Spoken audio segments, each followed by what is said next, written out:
Hi, I'm Mimi Chan. Welcome to Culture Chat. Thanks for joining the conversation.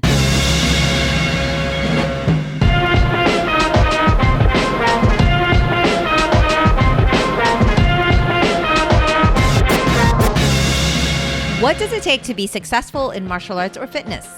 How can you improve your martial arts or training regimen?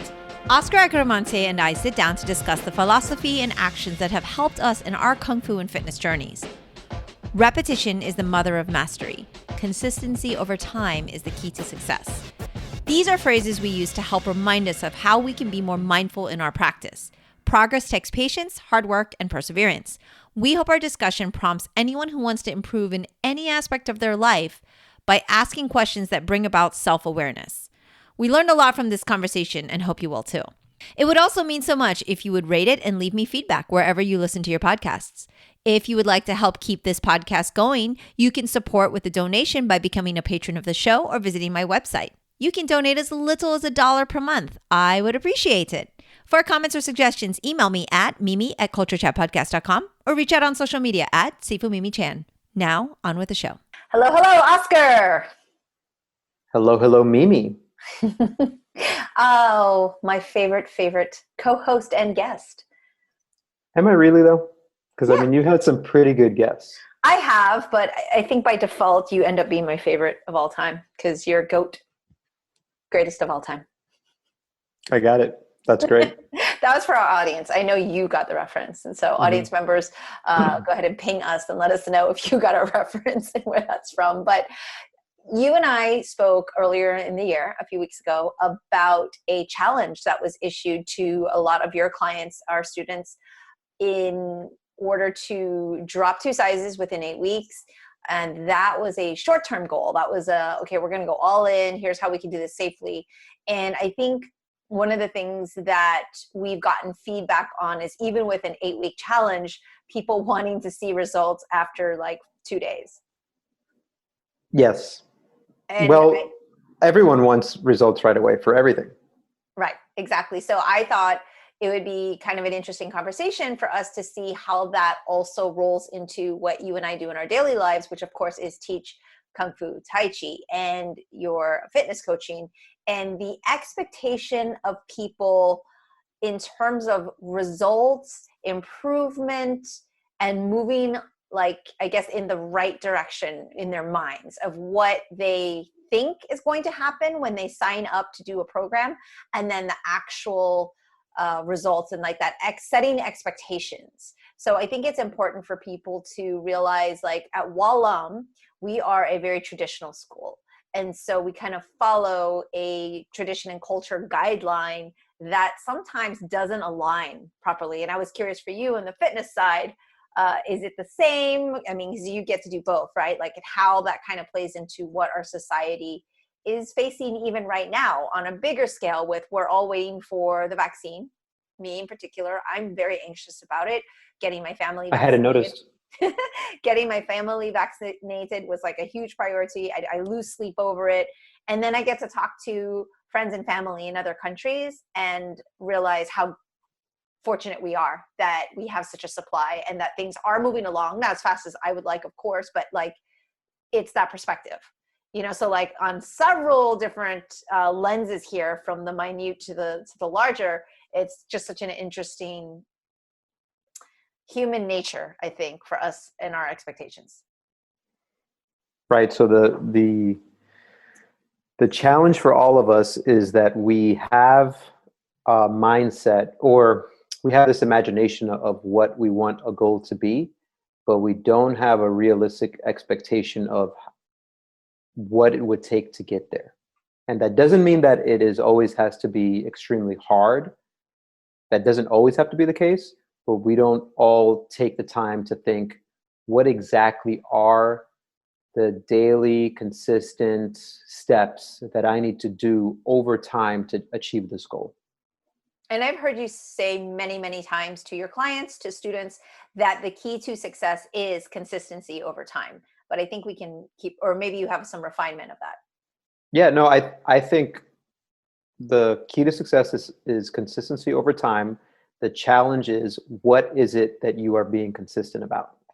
Right. So We can plug in consistent hard work for Kung Fu, or consistent stretching if you want to get more flexible, or consistent eating properly if we're looking at weight loss and muscle building, things like that. So like there's kind of an extra plug-in, but that's why it's consistency over time, right? Like you could say, well, I've been coming to you, Oscar, every, week for 2-3 times a week, but I don't see a quote unquote result, for example. And so there is some consistency over time, but then how do you then address that? Because we are in a, like I said, very impatient society. And I think actually if COVID has taught us anything, it was that we need to be patient, and we need to be able to kind of look at the scope of the way the things are and take that step back. Like we had to stay in quarantine, and we had to be patient with that. Like I think there was a little bit of a test of everyone's resilience. And so for the fitness side, we see a lot of impatience. Yes. Well, so I think the problem is, you said, okay, what if a client came in and said, I've been training with you for this much time, this many times a week, and I'm not seeing results? That hasn't happened to me. And I don't think it's necessarily because clients haven't felt that way. It's probably just because I built a good enough relationship that they don't feel comfortable. not that they don't feel comfortable. They don't want to come across that way. So I'm not saying that my clients have not felt that. But if they have, it is my fault for not having a conversation about what exactly is your goal, and do we have a timeline for it? And then having a conversation about, well, is that timeline realistic?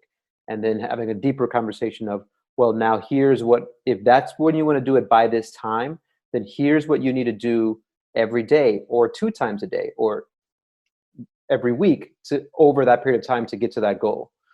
So then, if I'm hearing you correctly, it's pretty much a lack of communication between either you and your trainer, you and your teacher, you and your Sifu, or you and yourself, of what your goal is. Because sometimes someone thinks, I'm going to the gym 3 times a week.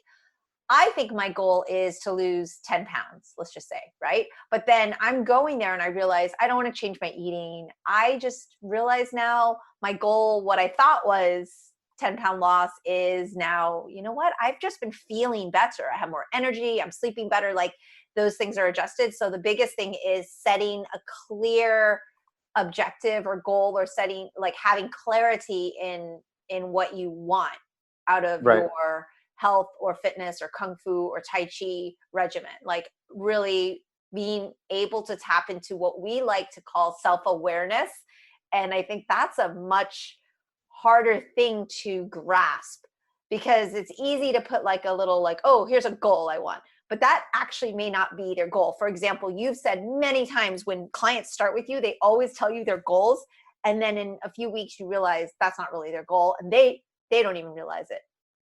Yeah, and this is something that I will admit, goal setting is not my forte. When it comes to training clients, I'm really good at building a relationship, creating this environment where they feel there's a judgment-free zone, and cater to any restrictions that they may have, working on their strengths.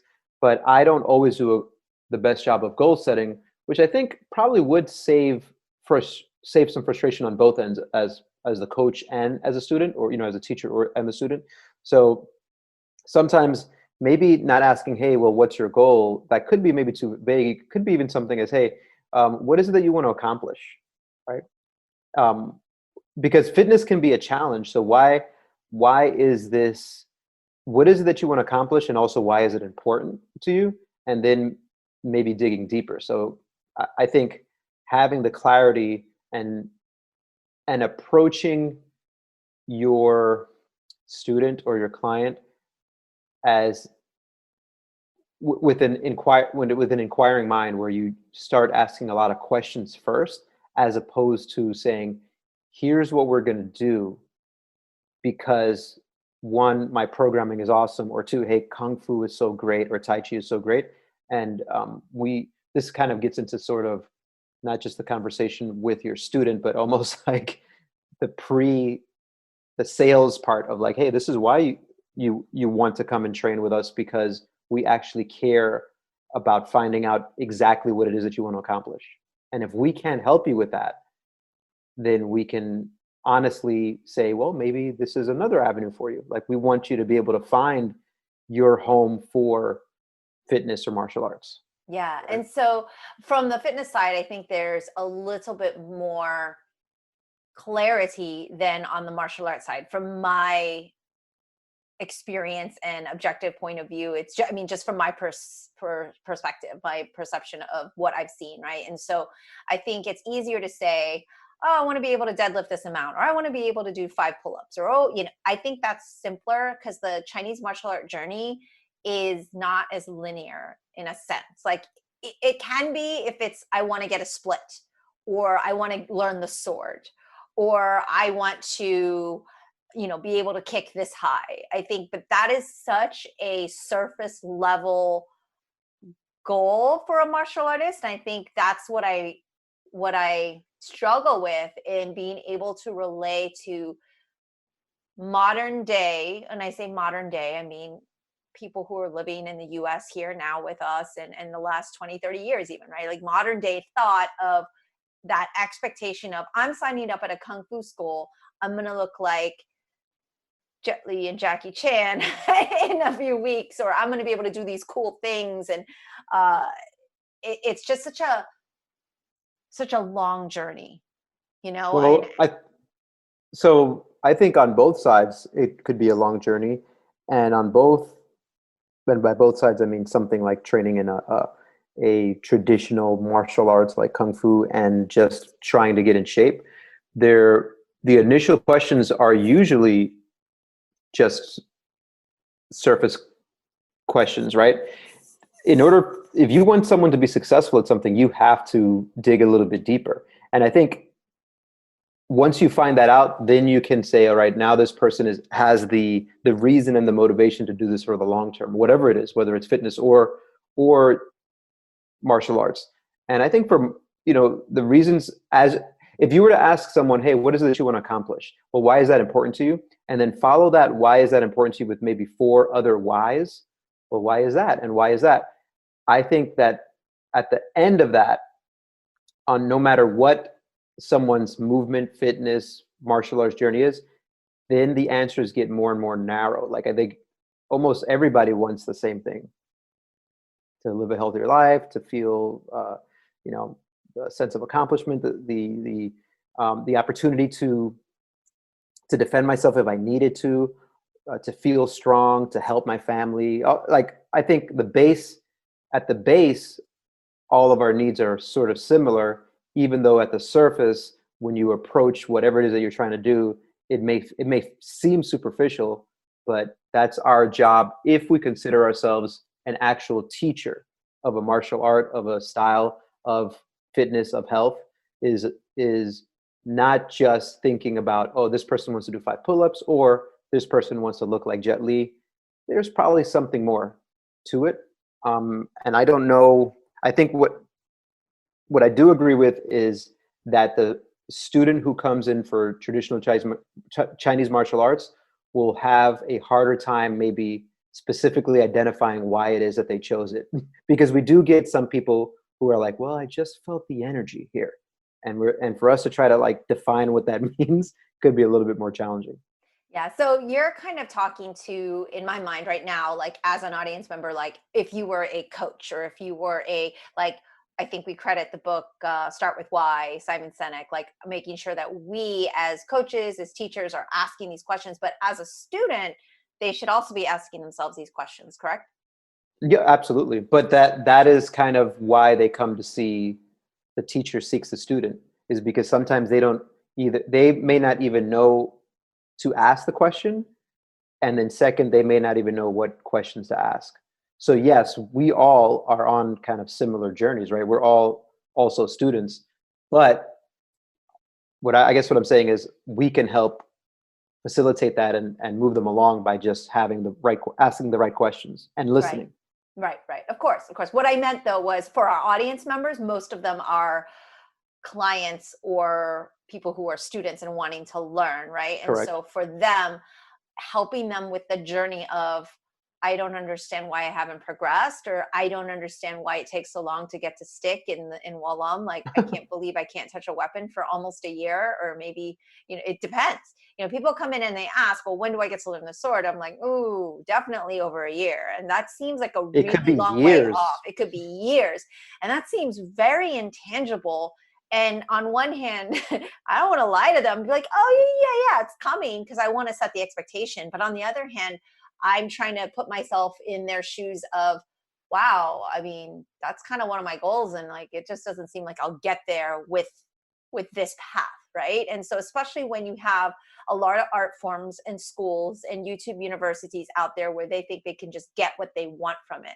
Right. And so, as a student, truly seeking traditional martial arts, like actually traditional martial arts, I think the point I'm trying to make is there's so much value into, one, finding the proper school that has true tradition and what I believe is great instruction, and not just somewhere that doesn't have that depth. But that's also a whole nother conversation for something that's hard to find. But really understanding as you go to take that journey, I think you said it to a 5-year-old today, like, anything worthwhile is hard. It's hard Right. work.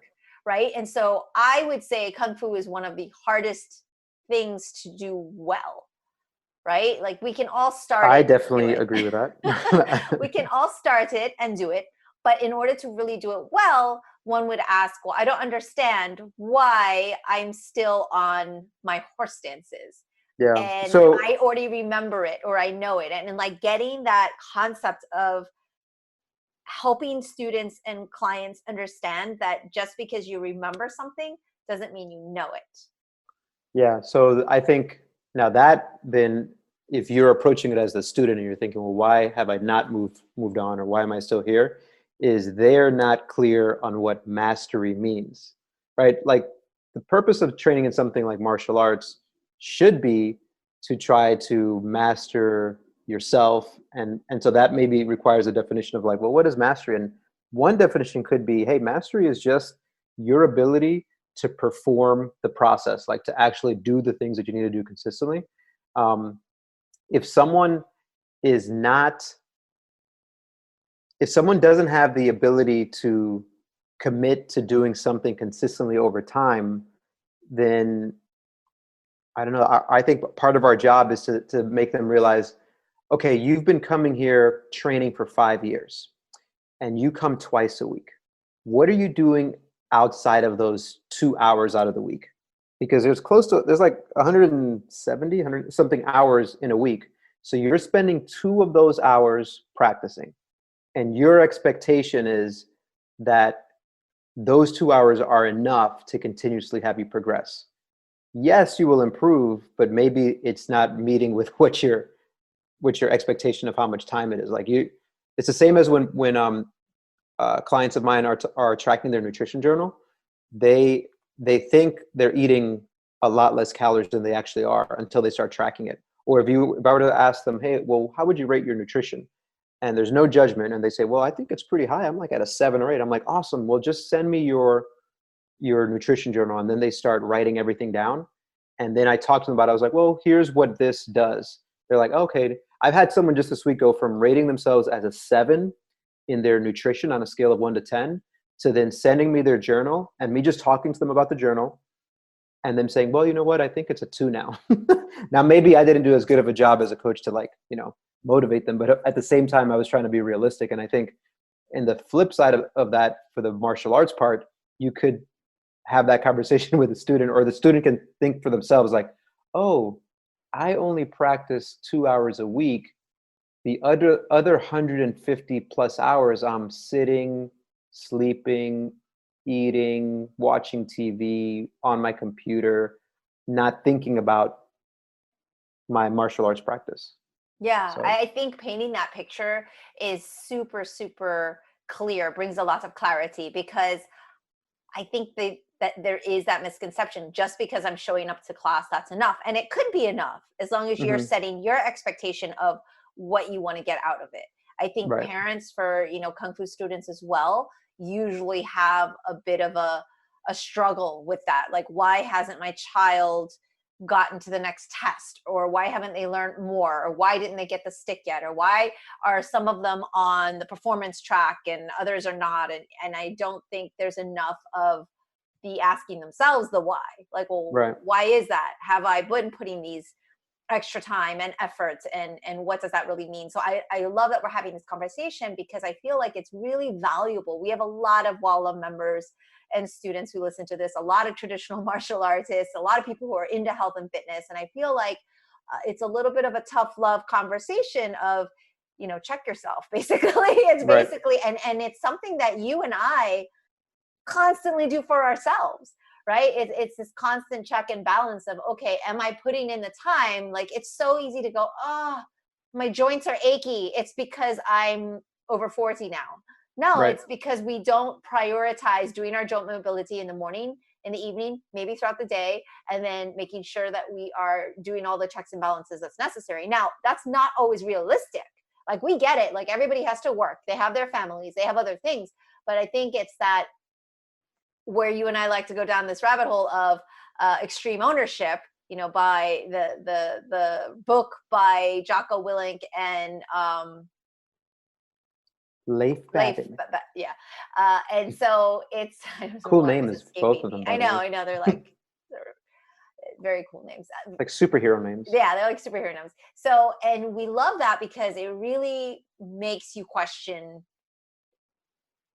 your responsibility in this, which I think from a traditional martial arts standpoint, it really resonates with us, because in the traditional Kung Fu world, especially Chinese martial art, there's a lot that is unsaid, because the tradition of the Sifu student relationship is just having like almost an unspoken respect, to where you have complete trust and you don't question things.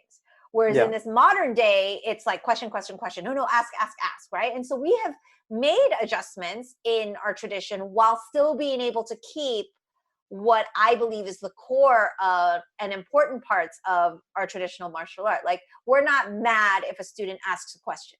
Like, we understand in modern society, they are not training 8 hours a day, because there is a difference too. Like, you think about the traditional thought, and people who say, well, I'm super traditional because we only train in the woods. And someone actually came into the school and said this to you, like, I paid my instructor with blood, sweat, and tears. There was no money exchange. And you're like, well, there's electricity here. So and there's just so much mystique around Chinese Kung Fu.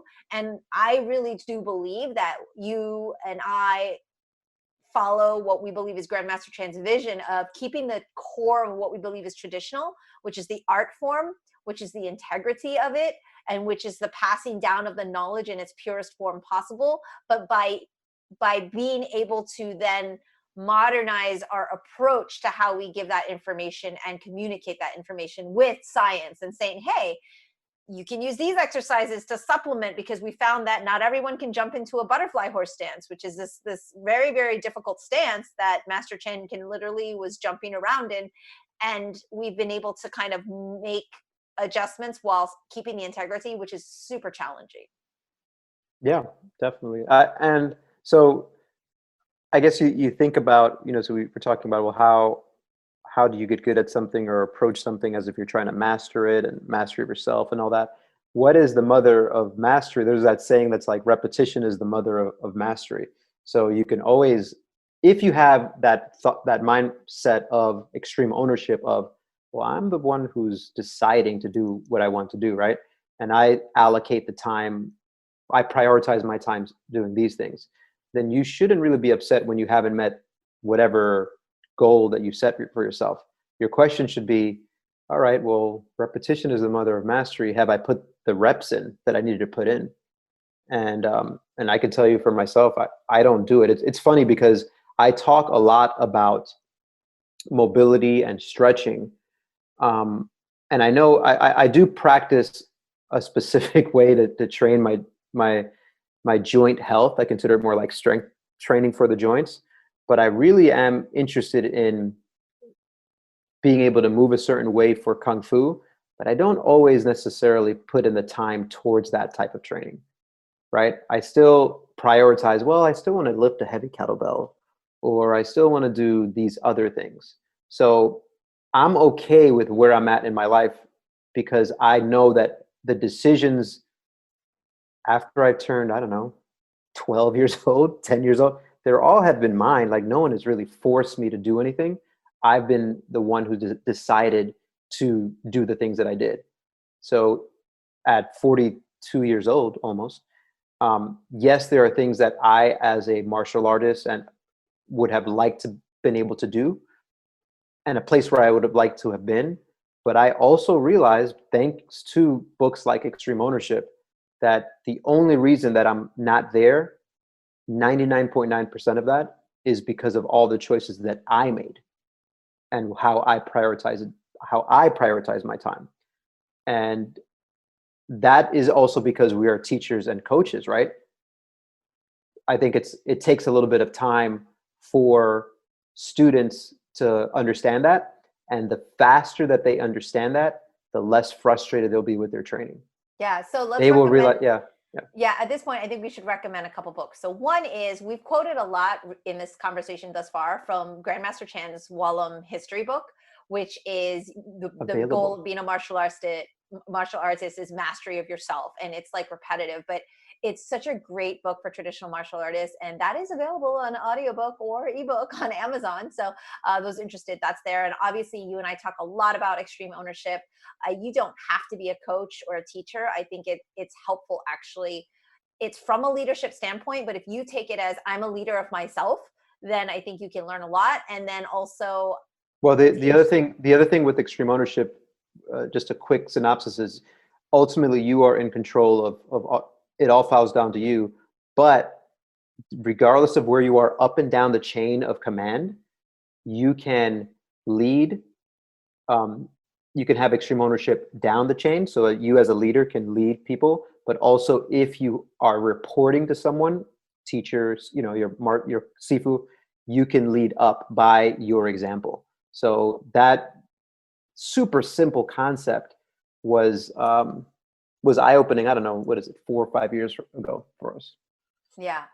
And it's been interesting. It's been certainly an interesting journey in how we approach teaching teachers. So we train coaches, we train assistant instructors, and I think it has really helped with, like I said, bringing in modern technology and science and methods to something like a traditional art form. And there's just this like fine balance, right, of how do we maintain the tradition and set the expectation of the students to be able to learn this while using all those tools. And I think it's been kind of an interesting adjustment for both of us and journey, and we're constantly learning, which is fascinating. But I did want to mention one other book, which was always really interesting. I know there's been some controversy over the exactness of it, but I think the concept of it is there, which is that whole repetition is the mother of mastery. But you and I adored reading Malcolm Gladwell's Outliers, which the thing that resonated immediately when you read what we were like, oh my God,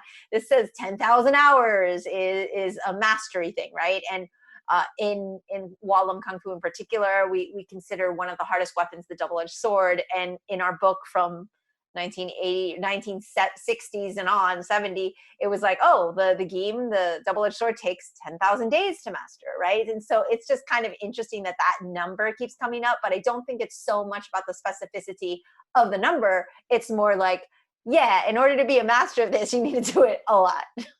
Yeah, so there's a couple things, and this just prevent me from tangenting too much, right? Okay. Because there is this thing when we read that book Outliers, that number pops out, and has to do with, we have been practicing this art for years, and so that number is in our brain, and we can seek it out more.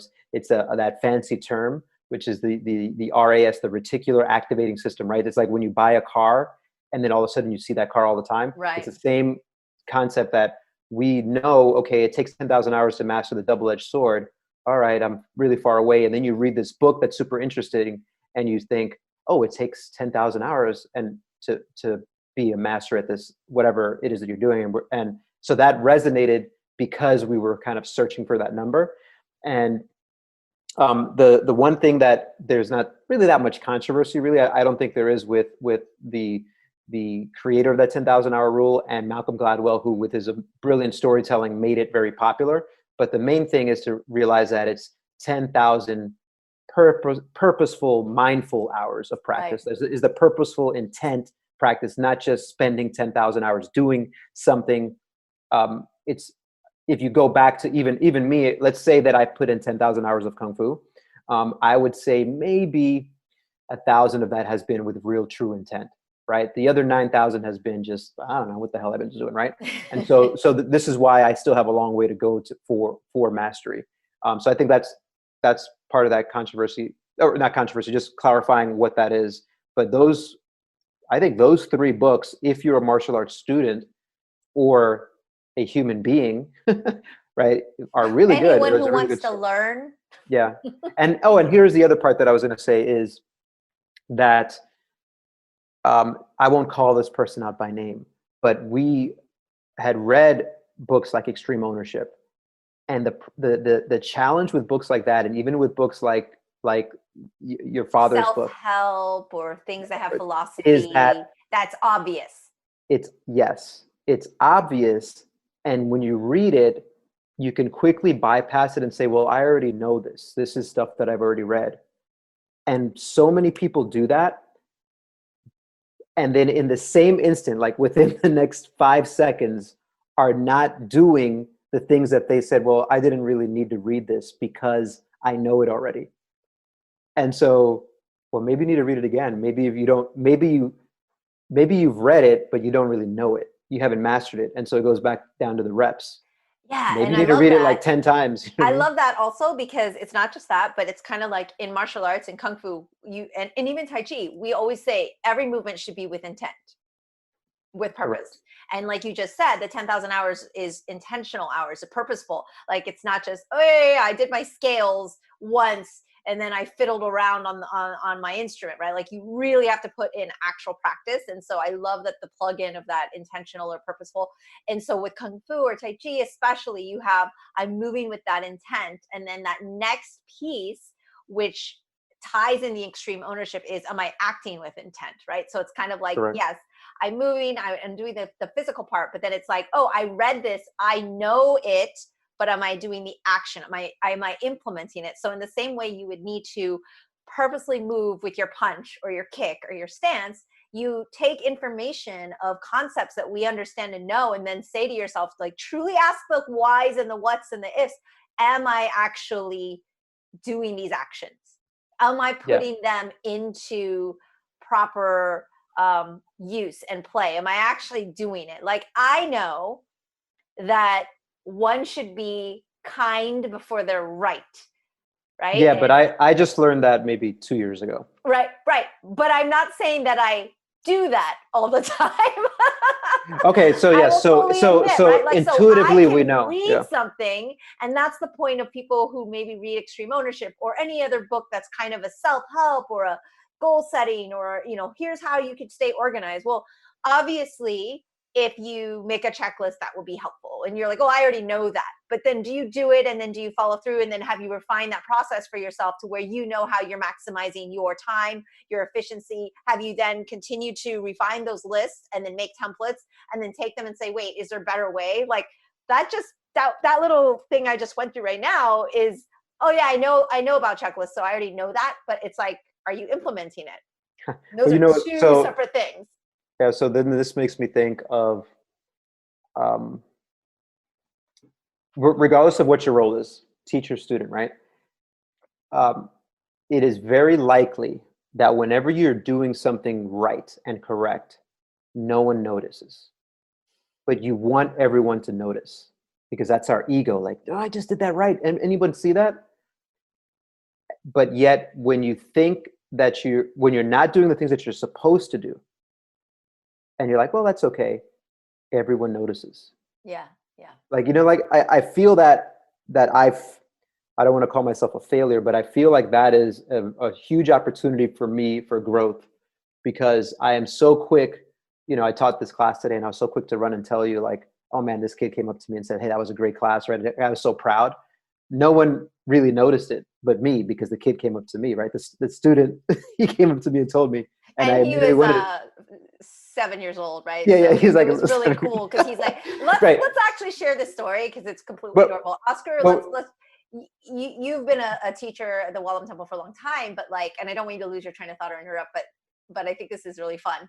Is you today you were subbing for somebody who was supposed to teach the kids in the Little Mantis class. So you had the 3 to 8 year olds, and that's not your normal thing. Like, when was the last time you taught a 3 to 8 year old class? I can't remember. I don't remember. Over a Honestly. year, easily, maybe even 2. And so Oscar gets plugged in today voluntarily, and this little kid comes up to him at the end, and then you go ahead and share. It was Okay, so just, now this sounds like bragging, right? But he just said, "I'm gonna have the greatest weekend. That was the greatest class, and you are the greatest teacher." And I was just like, my head, of course, exploded. And I immediately said, "Hey, can you let Sifu Mimi know? You know, she's my boss, so that'd be cool." You know, kind of joking, right? Yeah. And he he walked away, and I love this kid. This is a funny kid. But uh, the funny part about that is, again, I couldn't wait to tell you about it. Yeah. No one else in that class knew that this student told me that, right? Mhm. He just came up to me and told me that. Yeah. But I'm dying to yell that out to the rooftops. But again, this is an opportunity. I don't want to look at it in a I'm trying to be better at not using the negative term of like, well, I failed here. But an opportunity would be for me to say, okay, thank you, that was awesome. Is for me to say, okay, well, where could I have done better in that class? And I think I could have planned it a little bit more. I could have taken a few. I kind of was going off instinct, right? But I think I could have done a little bit more planning. So I think the main point that I was trying to make is that we all fall under this trap of wanting to say, "Hey, look at how great I am," whether or not someone told you this. But you're like, we're taking this back now to as a kung fu student, right? You do a specific move, and you're like, "That was awesome," and I really feel like I did that really well.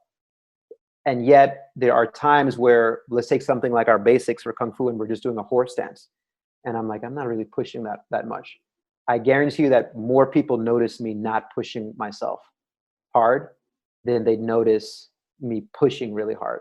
Yeah. I think that's our human nature, is to point out flaws versus applaud hard work and applaud the small wins. And I think within ourselves, we are also very hard on ourselves. There's different types, right? But I think generally people are really hard on themselves, and except for the really egotistical and big ego people that are like, no, I'm great all the time. I don't really. True martial artists, that's counter. So you're not an actual martial artist if you actually think you're like the greatest thing of all time, because that's completely contradictory, right? So I don't even believe you can be a true martial artist and actually think that you've learned everything there is to know. So I think if you're a true martial artist, you are going to be kind of critical and hard on yourself, and you don't celebrate the wins. But on the flip side, us as instructors tend to only point out what needs improvement. I think that's and instructors also. So the teacher also. That's what I mean. As instructors, pointing that out to students, yes. like, I don't know, fix this.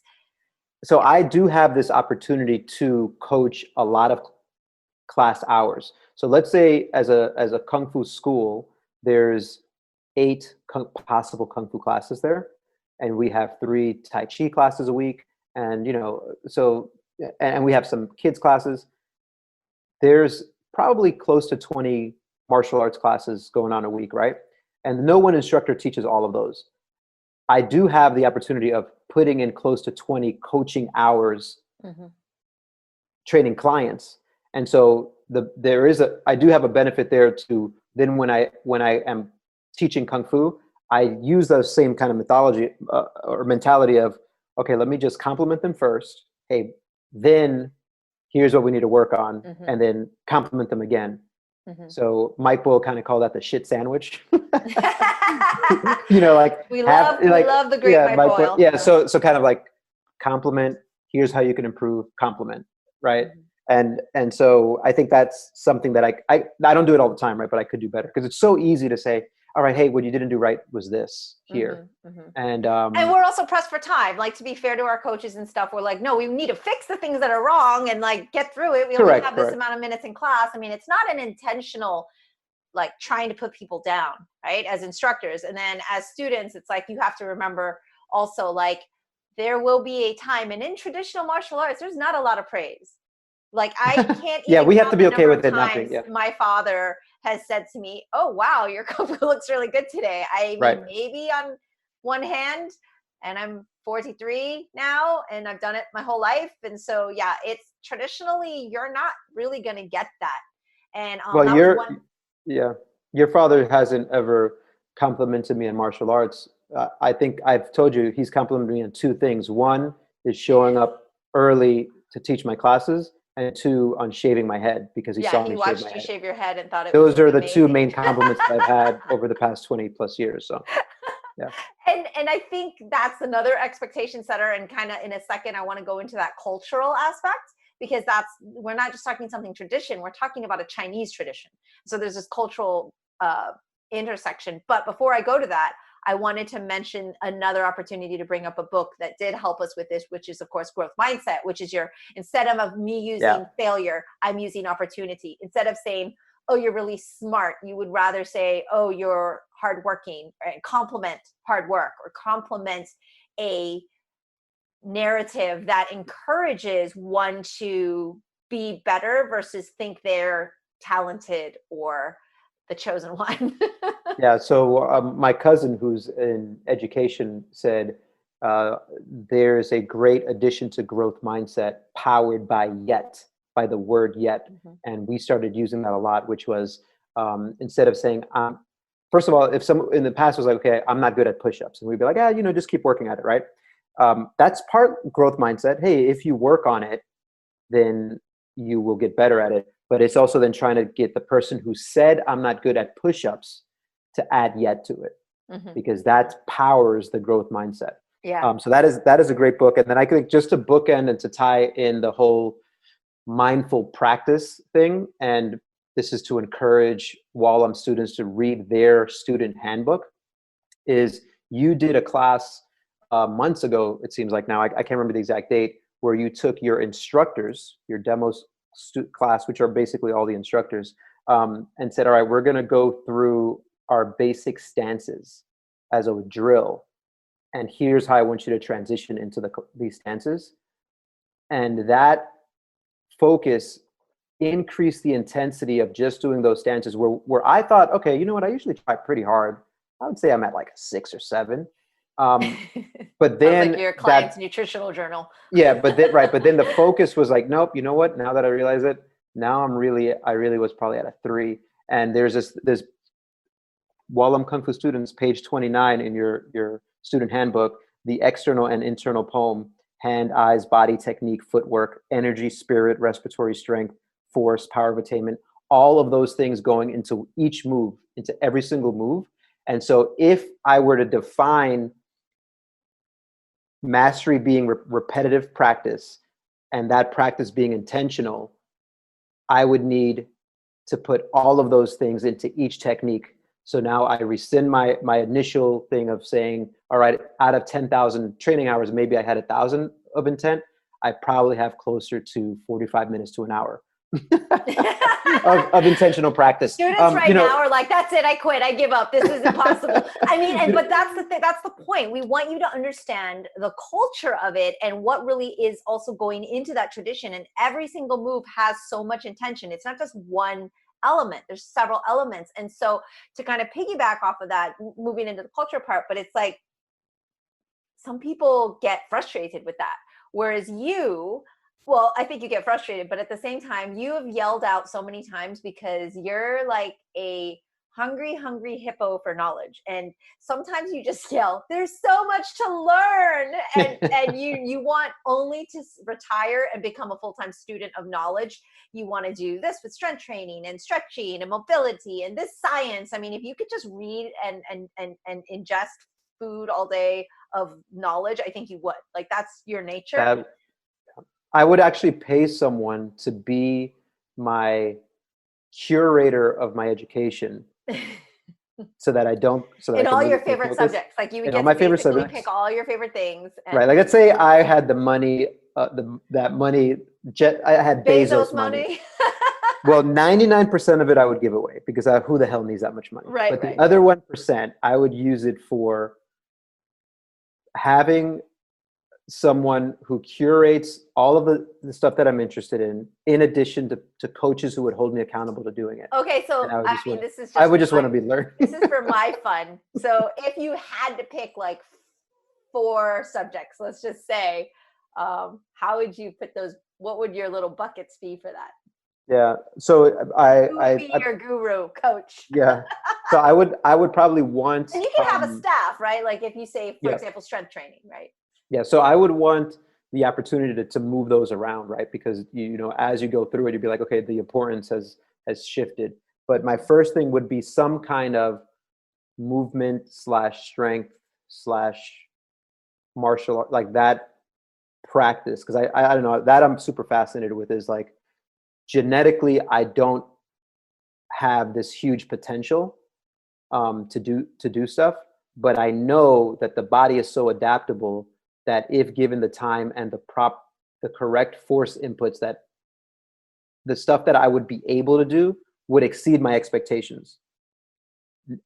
I am very realistic with what my expectations are, though. Like I would never play for the NBA, I would never be an Olympic athlete, but whatever would help me to reach that limit of what my body was able to do and move, that's where I would put probably most of the focus on.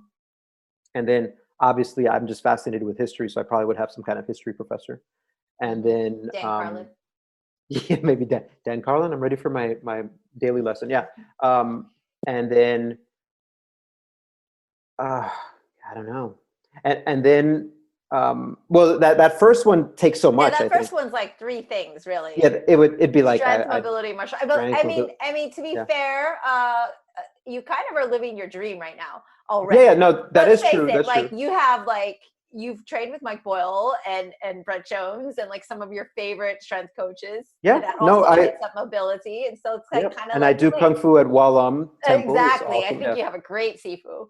Yeah, the best.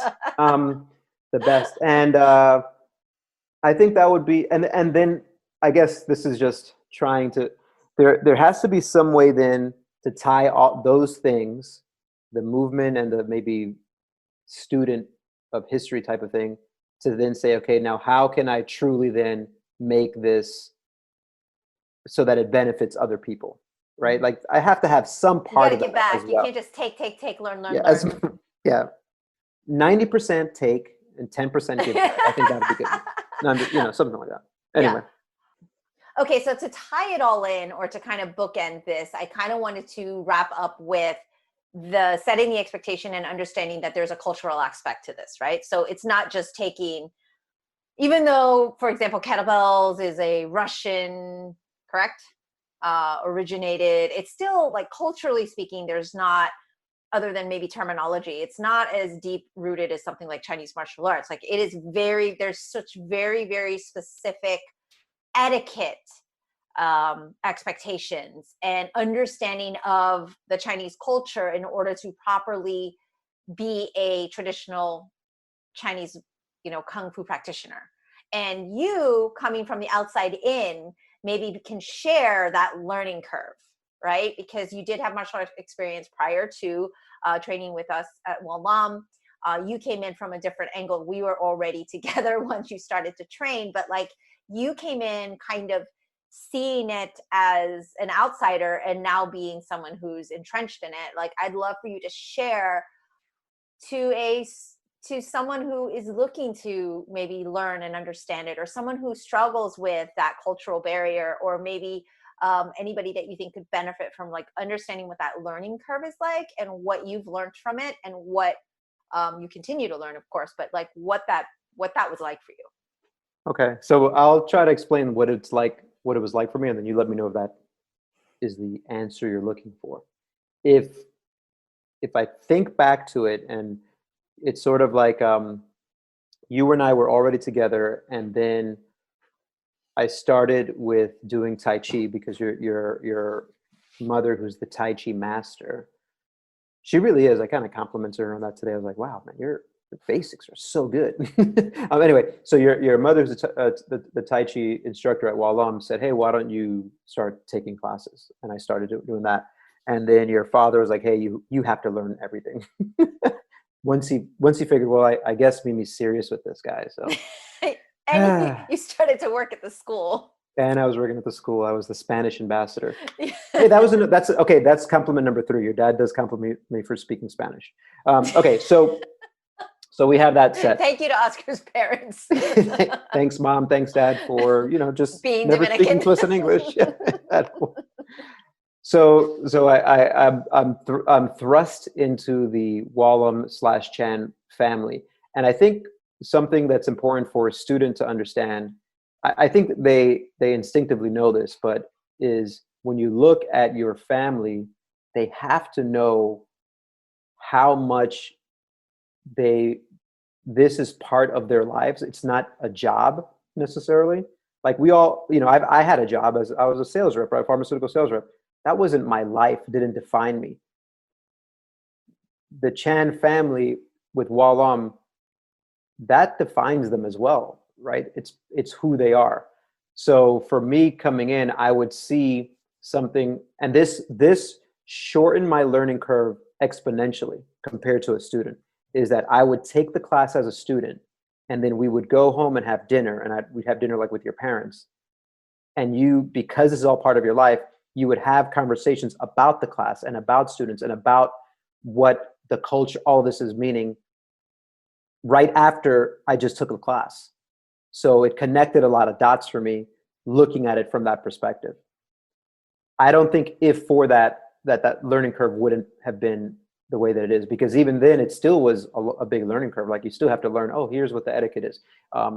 Something as simple as making sure that you serve tea a certain way, making sure that when you visit your instructors that you give them, you have something to give to them as, just as gratitude. Like, so there's so many things and rules and etiquette that is instinctive. Is instinctive? Is that the right word? Instinctual for you and your family, because you all are in it 24/7 and have been in it for now over 50 years.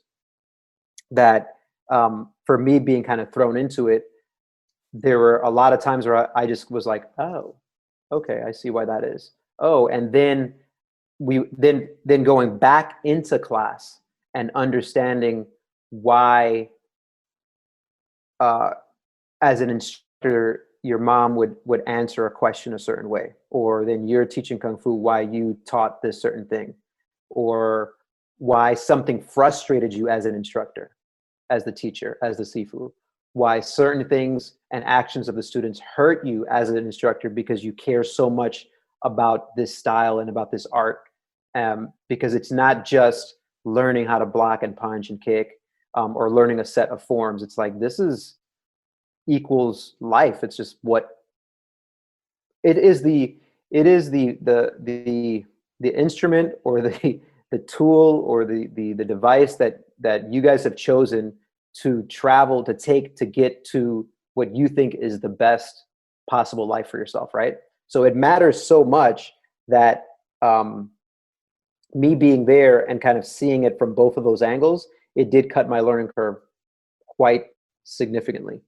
And I was able to sometimes look and go, oh, okay, but this person just said, as a student, that's not right. They shouldn't have said that. Or on the flip side, going, wow, that's really a great student, what they just did, because they don't even know how much that means to your mom or your dad or to you, right?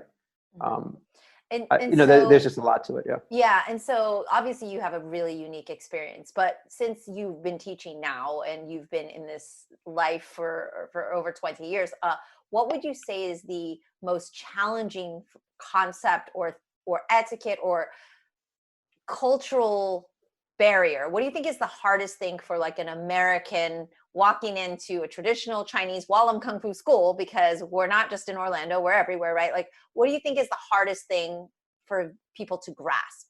And what's the biggest, okay, let me rephrase. What is one of the most important things that they should know that is the hardest for them to kind of come around to? Yeah, I think it would be 2 things. Number one is, if you decide to do this, you'll never reach the end. There's no ending until you die. Then Then it's over, Marsh- pretty then much, you're- unless you're. then your watch has ended. Then the watch has ended, right? So I think that is super important. Like that's how serious we take it, right? You and I, your parent, like your entire instructor staff. I think that's how serious we all take it. If someone were to come in and say, "Man, I really want to learn this. When can I get good?" Never. You'll never really be good enough. You're always going to try to be better. You're always going to be trying to be better. And then number two would be, don't ask for the traditional. This is the traditional part. Mhm. Don't ask your instructor for new stuff. Mhm. So that's the etiquette part that I think is instilled in the culture of China, of like, you know, of where this martial arts came from, is you don't ask your teacher for new material. You just practice. Like you just keep practicing, Yeah. and they will look at you and say, you're now ready to move on. Or you take your student who's now has his school in Germany. How many years did Torsten come to the temple and practice his ass off until you said, "Hey, what are your goals?" And he said, "I want to become a Wallam Sifu." Oh, okay. Let's have this conversation now. Because he came into your peripheral vision, and all of us, through hard work, Mhm. not just attending classes. Yeah, so there's two things I want to address there. So your first point is, I think understanding that this is for life goes back to something I said earlier, which is one, it can be very frustrating, or two, very inspiring. And my hope is that when people come in and I say, well, you're never finished and you're never going to master this and you're never going to get to the quote unquote end, there's no final certificate, you don't graduate. You can take that two ways. You can either A, be frustrated and upset about that, or B, go, oh my God, that is the most amazing thing, because that means I will be learning forever and constantly evolving and constantly getting better. Yes. And I'm constantly growing and I'm constantly mastering myself, right? And so there's two ways that you can decide to approach your traditional training. And I hope that you take the latter, right? Which is like, okay, I know that I'm on this journey and every day is just going to be constant improvement if possible, but that there's no quote unquote end in sight, and not to be frustrated. The second thing is that asking for something new. And I think the answer to that as an instructor for like a student's like, well, I don't understand why, right? Isn't actually answering the I don't understand why I can't ask. The answer is, you should understand anything you're doing is new, even Yeah, if it's that's the a great same point. movement. So if you only got to do punching today and you're like, well, I did punching yesterday, but we worked on punching today, there is something new there. Maybe Yeah, one of your this is elements the was off. the Maybe your layering stance part. was off. There's the layering. So there's that depth, which goes back to point number one. I'm going to be learning every day. And so therefore every day is a new day and a new opportunity to learn something new. Whether it's the same day you had as yesterday, my hope is you've learned something that day. Whether it's I need to wake up a little earlier because I was late to work, or there was unexpected traffic, or whether it was I cooked something this way and now I know, any single thing you're doing in life, which goes back to what does Kung Fu mean? We interpret it as hard work, goes into you constantly learning Kung Fu in that hard work and knowing that whatever actions you're taking is something new, is something moving us towards that goal, that end goal that's never ending. So it's very interesting how intertwined that is, right? But I think if students and instructors, because as instructors, we are always students first, we always will be learning. And we know that as instructors, once you get to that level, my hope is that you already have that concept down, but good instructors anyway. But if you can grasp those two things, which you just totally identified as some of the hardest things for students to overcome, I think if you can grasp that, you're on your way to becoming a lifelong practitioner of, traditional Kung Fu. Yep. And I think it's funny because we're saying this and I'm like, man, I hope that this sticks with me. That's what I'm thinking right now is like, how can I make sure that I remember what I'm saying? And not in this kind of egotistical, like, wow, what we're saying is so brilliant, but like, we are so flawed that we know what is right, but we still don't always do it. Well, We still continue it's like, do I want to have this for desserts?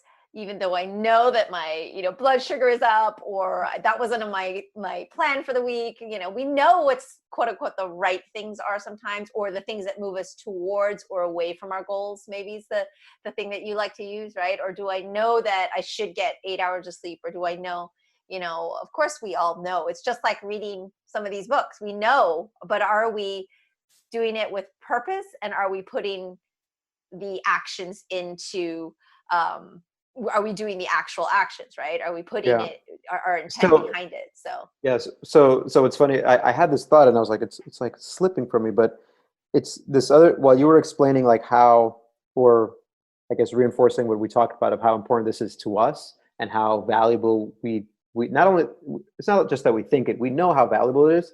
One of the things that over the past few years, maybe it's just been the past like 3 or 4 years, that I've really come to terms with is that yes, we care about this so much and know how good it is, but I'm totally okay if you don't. Like I'm still going to answer to a student who asks, when am I done? I'm still going to answer it, never. You're never going to be done, in kind of almost a sarcastic way, because deep down I know that out of every 10 students, only one will last a few years. And then out of every one of those who last a few years, only one will last 10 years, right? Like we kind of know that's just the way that it is. And it's okay if people decide on their own, okay, this isn't what I want to do for the rest of my life. Like I look at that these days with no judgment. If someone was like, you know what I want to do? I want to do like Brazilian Jiu-Jitsu or MMA, or I want to, like, cool. I mean, as long as you have asked those questions that we talked about earlier of what is it you want to accomplish? Why do you want to do it? And then if you were practicing, let's just say if you're a Wallum student, I would hope that then if you do decide to move, that as your instructors, that we would have taught you enough to then move to that other place without ego and without judging what got you there. Because this would be an entirely different podcast, but I think there is part of in martial arts of like, well, my martial arts is the best, or this martial arts didn't do what I wanted it to do, and therefore it is inferior to this other one. And I think if we all approach it, any type of learning, this could be like you wanting to become a chef, right? If you approach it with all of these things that we've been talking about, and then try to remove a lot of the ego part of it that we all just have in us as part of being human beings, then it would lead to a lot more, I don't know, it'd just be better for everybody, I think. yeah, well, of course. I mean, that goes back to being a better human, which you and I talk about all the time, and actually just believing because what you think is right doesn't mean it's right for everyone. And if you like bananas and I don't, and you're like, well, then you're stupid because bananas are the best, right? Right. If someone said that about bananas, that's fine, as long as they didn't say that about plátanos, about plantains. Okay, and a whole nother conversation, which we have touched on with what is a traditional sifu and what does that mean, is also if you do decide to close that chapter of your life, then moving on with respect, and then not claiming the knowledge you have as your own, and that you are now the master of all things Wallum, because now you learned like a year of stuff, and that's a whole nother conversation. But basically being respectful all around, and like you said, either you learn the lessons or you don't, right? And there's so much more philosophy, so much more depth. We could go on for hours, but I think our listeners are like, all right, we get it. All right, we get it. Well, if you do or don't, let us know. And Oscar and I are very happy to have these conversations. It's like just philosophical kung fu stuff, and it's a lot of fun for us. But I do think there's value into it, and we have had requests for people for us to talk more about kind of that martial journey and maybe things that might hopefully resonate with people. So I hope it was helpful. Right. So this is my last part that I want to contribute to this. One, you and I later will be like, man, that was a great conversation. We were awesome. Right. Let's just say that we provided a little bit of value to go into this growth mindset, and also this constant quest for trying to improve. What do you think we could have done better in this conversation? Is there anything that comes to mind? Like, I think, as always, there could be more clarity in how we express views, right? But well, I think what's interesting is off air, you and I sat down to do this discussion, and you're like, so what are we talking about? And so just like when I tell instructors, if you go into your class prepared and just take a little bit of time to like write out what you want to do. Well, they get lesson plans at the Wallam Temple, so it's a little bit easier. But even still, having that preparedness. I mean, obviously, there's content. I'm sure that there were things that we maybe could have clarified, but I think for me, right away, being the queen of all things organization, if I had maybe written down 3 main points for us to kind of stay within, maybe there would have been more structure. But at the same time, these conversations are so organic. Often I do that and we go off track anyway. So I think Right. what we did was a good kind of off-air discussion and kind of had our talking points. But I mean, for me, organizationally, again, it's like talking about oneself. Like, you can ask me questions about myself and I'm like, well, I think I answered them all right, because it's me, it's my life, right? And so Kung Fu is my life and has been since I've been breathing, literally. Like, literally, it is all I've known. And so while I don't think I know everything about it, and I don't think I'm the foremost expert, I definitely have enough confidence to know I have an expertise. So I do believe in what we're talking about. And from our experiences, I believe our intent is good. Correct. So my hope is that it comes across and is well received. Yep. I'd agree with all of that. And I think this is just me. I realize that when someone asks me a question or when I'm formulating an answer, that I'm always initially thinking of it from my point of view, which is of course very natural. And I think an area for improvement would be to try to think about it from the person that we're trying to provide value to. Mm-hmm. And I think we kind of touch on it. We kind of go back and forth. But me personally, I always think of it in my context first, and which is fine, right? I'm just trying to think of, like, quote unquote host, is to kind of bring it back in. Which you did, which I noticed that you did, and that's why I'm saying that I think. I could probably just improve on listening skills or something like that, right? All right. Well, listeners, please let us know. Let us know if you have questions on things like this, because Oscar and I are always learning and we love to have these discussions. And sometimes we have them off air and we go, we should have recorded that. That was a really good conversation, because we would love for our students to hear this and benefit, but also to be able to have the opportunity to continuously say and teach and learn. Like, they go hand in hand. So it's super beneficial for us as well. But if you do have questions, let us know. And Oscar, it's always a pleasure to talk to you on Culture Chat. You know what? I can't wait till we talk again. All right. In 5 minutes. All right, everybody. Have a good day. That's all for today's episode. Thanks for listening to Culture Chat, and hope you enjoyed the conversation. Please subscribe and rate my podcast.